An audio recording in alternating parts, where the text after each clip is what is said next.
Biloxi, Mississippi. Currently the temperature is 70 degrees with south-southeast winds at 75 to 80 miles per hour, gusting to 125.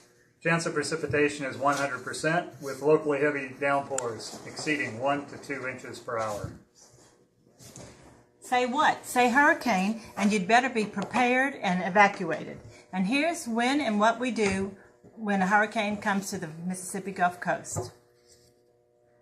72 to 48 hours before hurricane force winds arrive, we need to secure the facilities. We need to purchase plastic and plywood to cover computers, equipment, and windows. All vehicles need to be refueled and emergency equipment prepared, and these include chainsaws and generators. We need to separate the vehicles to minimize damage from falling trees. The main generator needs to be tested and refueled as well. The labs need to be secured, and that includes all experiments and equipment. Keep cell phones close at hand. All cell and home phone numbers will be updated and provided to all personnel. At this point, we can begin personal preparations at home.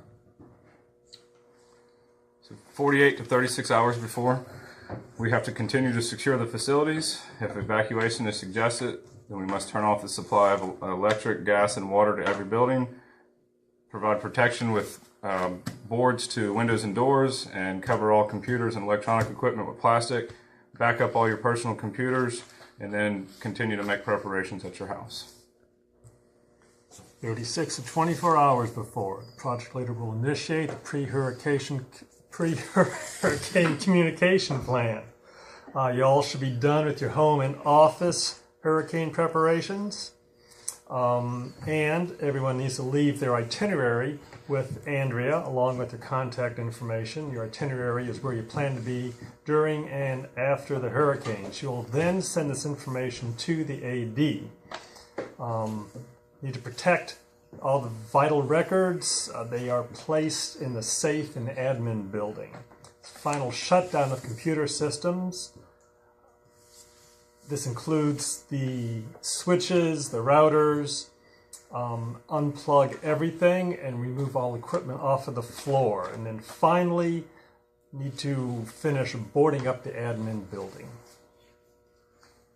24 to 0 hours before hurricane force winds were predicted to arrive, the project leader will decide what kind of administrative each one will receive.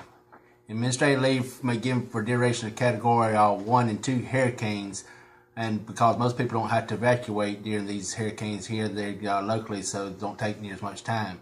Category 4 and 5, people are usually as a mandatory evacuation, so the administration still will usually be granted to allow for the evacuation and also the return.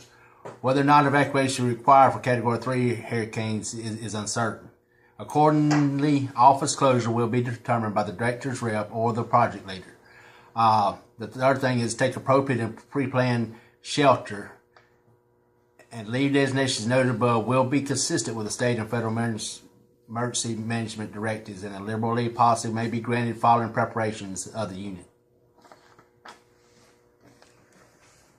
As you can see, Biloxi has been missed by Hurricane Rob. Hurricane Rob tracked up the East Coast and hitting North Carolina, finally fizzling out in Asheville.